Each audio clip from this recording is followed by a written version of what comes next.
भवतु सर्वमङ्गलं रक्षन्तु सर्वदेवता सर्वभूतानुभावेन सदा सोते भवन्तु ते। भवतु सर्वमङ्गलं रक्षन्तु सर्वदेवता सर्वधर्मानुभावेन सदा सोते भवन्तु ते। भवतु सर्वमङ्गलं रक्षन्तु सर्वदेवता सर्वसङ्घानुभावेन सदा सोते भवन्तु ते।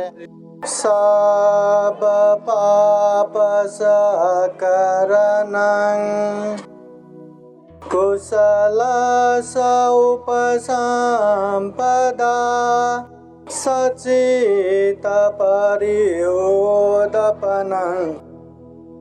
एतं बुद्धान शासनं आरोग्य परमालाभा संतुति परमं धनं विश्वास परमान्यते निब्बानं परमं सुखं साधु साधु साधु। महाकारुणिक तथागत बुद्ध धम्म संघ को त्रिवार वंदना। परम पूजनीय बोधिसत्व डॉक्टर बाबा साहब अम्बेडकर, उपस्थित पूजनीय भिक्षु संघ और आज के विशेष कार्यक्रम एशियन ग्रुप ऑफ कंपनी द्वारा आयोजित भव्य भूमि पूजन 16 कार्यक्रम में उपस्थित संपूर्ण मौर्य परिवार, श्रद्धा संपन्न बुद्धि संपन्न उपासक उपासिकाएं, आज के धम्म देशना में आज ये किस तरह से कार्यक्रम हो रहा है, इस विषय में पूजनीय भिक्षु रेवत भंते जी ने धम्म देशना दिए। और ये जो कार्यक्रम विशेष रूप से लीडर होके जो ग्रुप संचालन करके कंपनी डाल रहे मौर्य मिलिंद मौर्य प्रमुख सबको शुभेच्छा देके धम्म देशना पूजनीय भिक्षु रतनदीप थेरो भंते जी ने धम्म देशना दिए। बाबा साहब के विषय में और बहुत सारे बातें पूजनीय भिक्षु शांतिदूत थेरो भंते जी ने धम्म देशना दिए। और विशेषतः मौर्य लगाए बौद्ध देशों से आदान प्रदान करेंगे तो और अच्छे से हम ये जो कंपनी उद्योग डाल रहे वो अच्छे से सक्सेस कर पाएंगे। इस विषय में पूजनीय भिक्षु हर्षबोधि थेरो भंते जी ने धम्म देशना दिए। विविध तरह से धम्म देशना हो रहा है। स्टार्टिंग में भी आप लोगों को बोला था धम्म देशना सुनना ही मंगल है, धम्म चर्चा करना ही मंगल है। इसलिए परम पूजनीय बोधिसत्व डॉक्टर बाबा साहब अम्बेडकर ने दुनिया भर के धम्मों को देखने के बाद, समझने के बाद जो सबसे अच्छा साइंटिफिक वैज्ञानिक धम्म बाबा साहब ने दीक्षा लिया और अपने समाज को भी धम्म दीक्षा दिया, तो वो धम्म के विषय में समय को ध्यान में रखते हुए थोड़ा ही आप लोगों को बताता हूँ। महाकारुणिक तथागत बुद्ध कहते हैं यो धम्मं पश्यति सोमं पश्यति, जो धम्म को देखेगा वो बुद्ध को देखे समान होगा। मतलब बुद्ध को केवल मूर्तियों में, विहारों में और बौद्ध तीर्थ यात्राओं में ढूंढ के बुद्ध मिलने वाला नहीं है। अगर धम्म को अच्छे से समझेंगे तो बुद्ध को देख पाएंगे।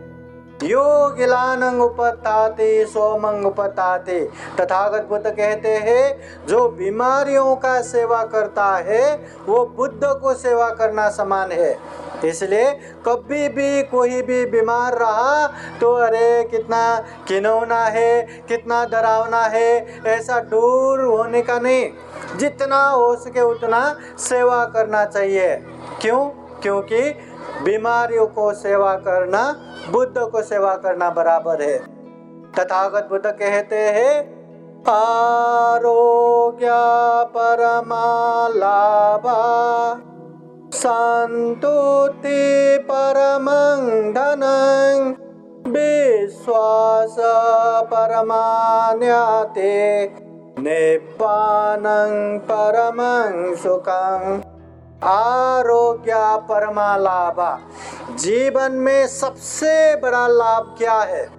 लोग कहते हैं पैसा कमाना, बिजनेस करना, खूब सारा पैसा बना के गाड़ी बंगला ये वो करना, ये सबसे बड़ा लाभ है।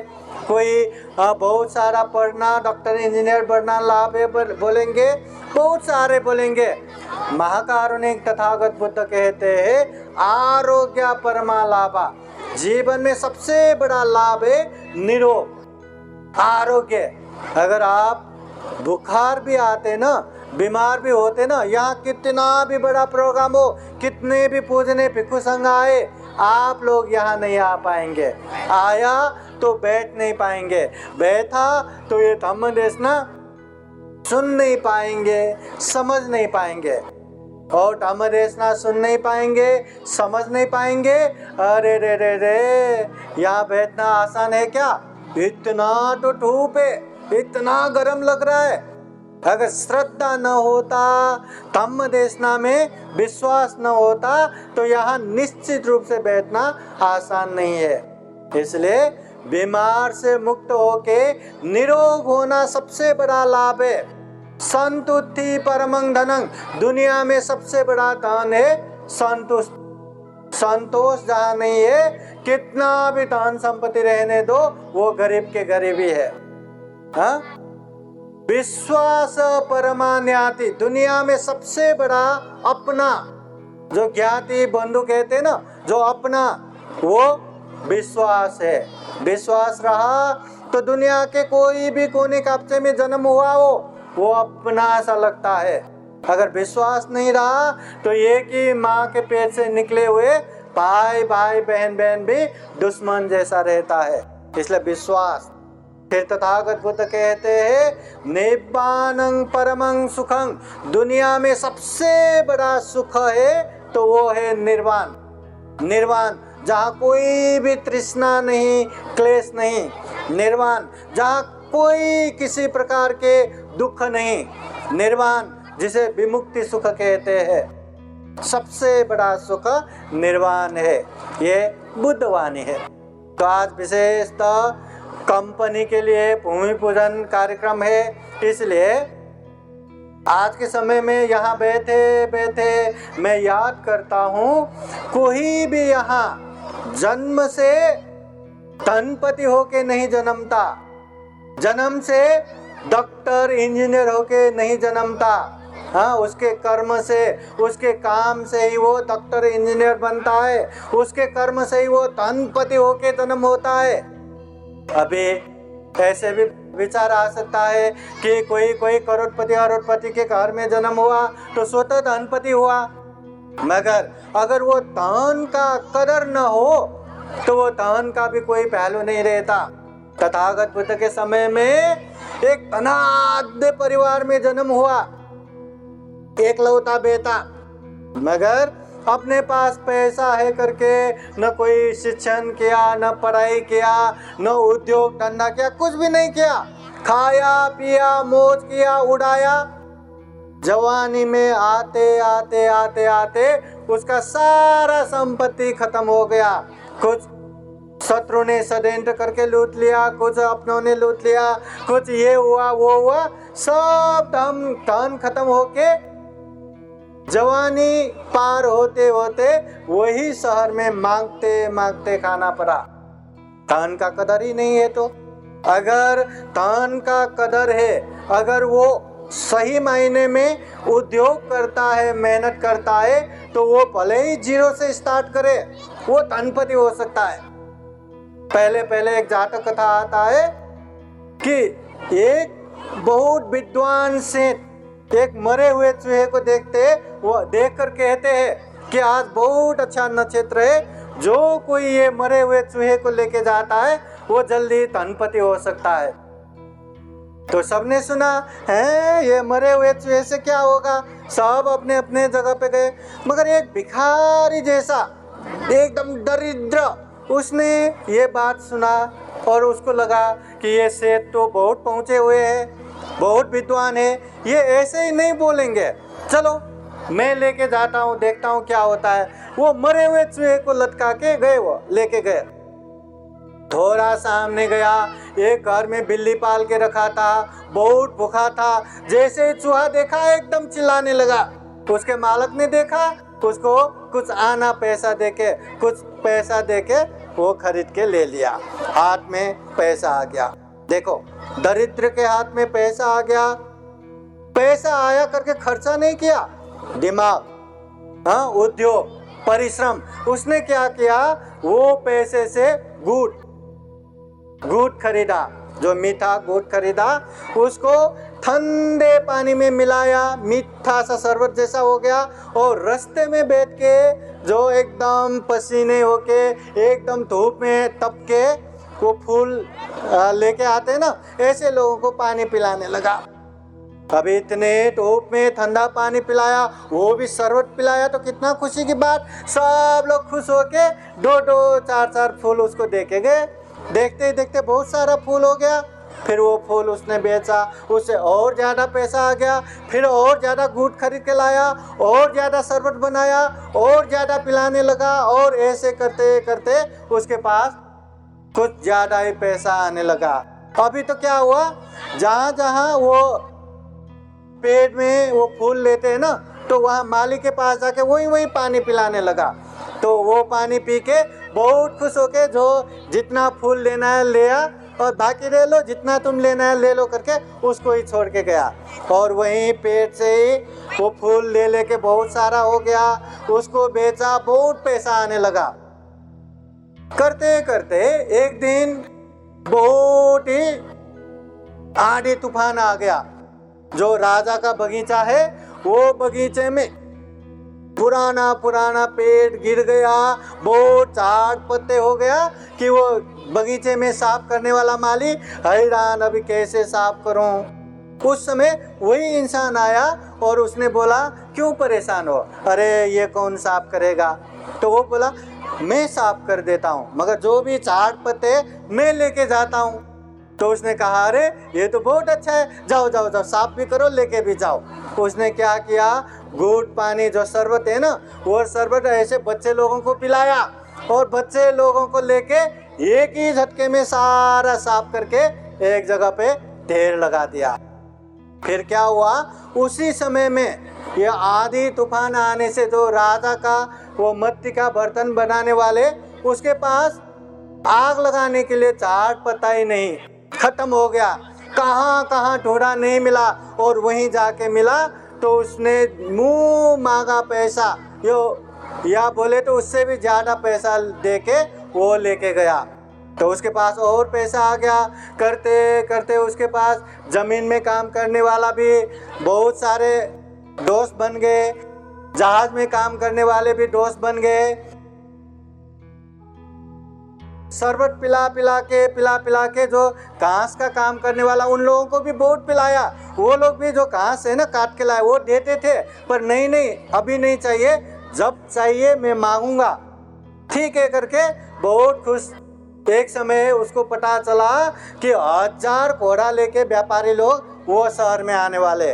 तो उसने क्या किया, जो घास काटने वाले को पानी पिला के रखा था ना, तो उन लोगों के पास से घास लिया और बोला, जब तक मैं नहीं बेचूंगा तब तक आप लोग ना बेचे। हाँ ठीक है। तो रात होते होते 1000 घोड़े वहाँ आ गए तो घोड़े को खिलाने के लिए घास नहीं, यहाँ वहाँ देखा, कहीं नहीं मिला। बाद में घूम फिर के उसके पास आया और मुंह मांगा पैसा देके घास लेके गया। होते होते बहुत पैसा आ गया। अब लास्ट में क्या किया, उसको पता चला कि एक बहुत बड़ा जहाज सामान से भर के वहाँ आ रहा है, और वो शहर के बड़े बड़े सेठ लोगों को बेचता है वहीं। तो उसने जैसे ही पता चला, पहले ही सोने का अंगूठी ये वो लेके वहाँ गया, और जाके वो सोने का अंगूठी देके, ये सारा माल मैंने खरीदा करके बहना दे दिया।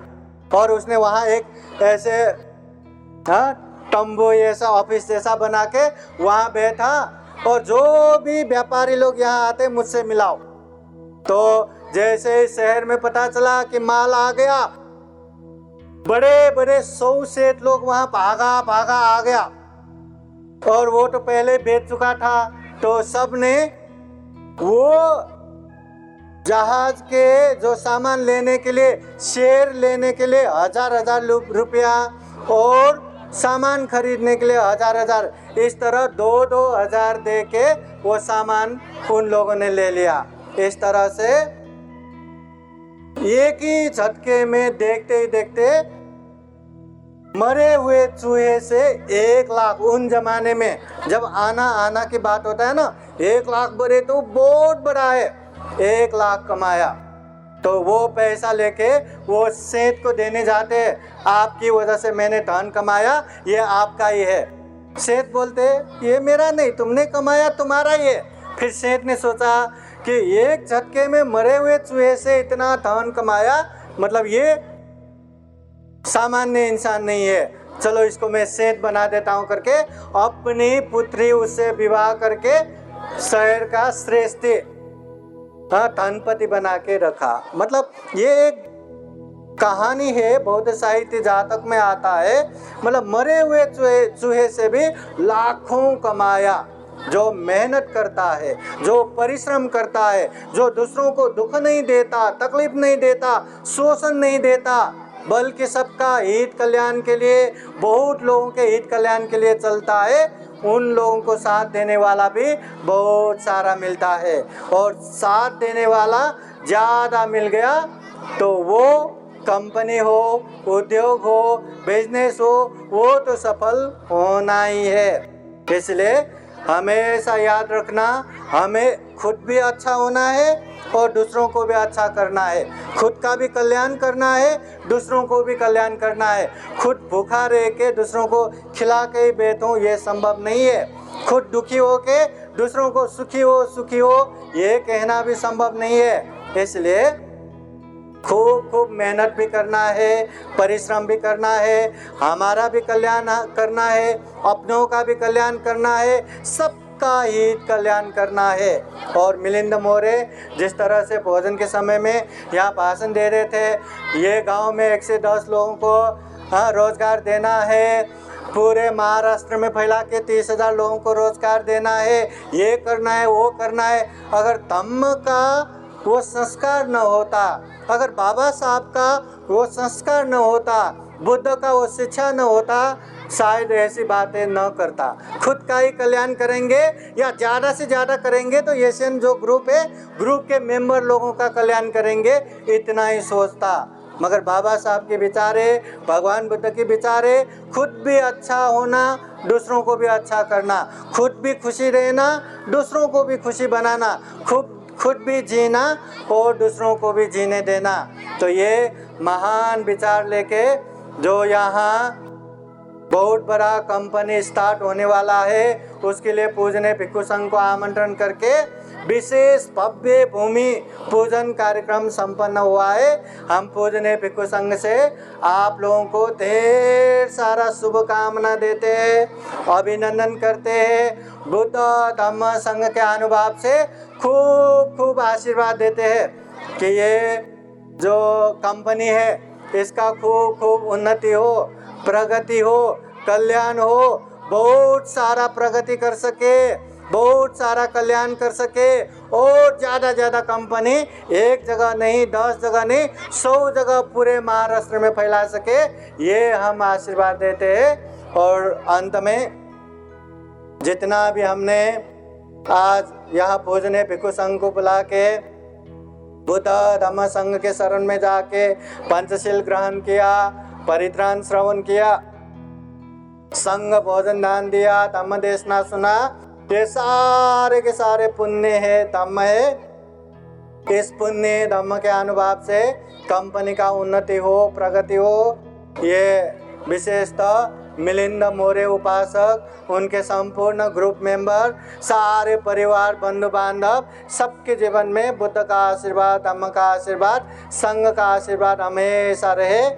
जीवन में अच्छे जो इच्छा आकांक्षा सभी के सभी पूर्ण हो, जीवन में ज़्यादा से ज़्यादा पुण्य धर्म करते हुए ये दुर्लभ, यह अमूल्य, ये सर्वश्रेष्ठ जीवन को सफल बना सके, सार्थक बना सके, अंत में सभी दुखों से मुक्त, विमुक्ति सुख निर्वाण तक प्राप्त कर सके, ऐसी कामना करते हुए ये धम्म देशना यही समापन करते हैं और पूजनीय भिक्षु संघ द्वारा आप लोगों को आशीर्वाद देते हैं। सब लोग हाथ जोड़ के बैठिए। सभीतियो विभजन्तु सर्वरोगो विनाशतु माते भवतु अन्तरायो सुखे दीर्घायुको भवतु सर्वमङ्गलं रक्षन्तु देवता सर्वभूतानुभावेन सदा सुखी भवन्तु ते भवतु सर्वमङ्गलं रक्षन्तु सर्वदेवता सर्वधर्मानुभावेन सदा सुखी भवन्तु ते भवतु सर्वमङ्गलं रक्षन्तु सर्वदेवता सर्वसङ्घानुभावेन सदा सुखी भवन्तु ते इच्छितं वचितं एवमेव समेजतु सर्वे पुरेन्दु चेतसङ्कल्प चन्दोपनरसो यदा आयु आरोग्य सम्पत्ति सर्ग सम्पत्तिमेव अतो निब्बान सम्पत्ति इमे नाते समेजतु। साधु साधु साधु बुद्धं नमामि धम्मं नमामि संघं नमामि अहं वन्दामि सर्वदा। सबका मंगल हो, सबका कल्याण हो। साधु साधु साधु। बुद्धं नमामि, बुद्ध को नमन करता हूँ। धम्मं नमामि, धम्म को नमन करता हूँ। संघं नमामि, संघ को नमन करता हूँ।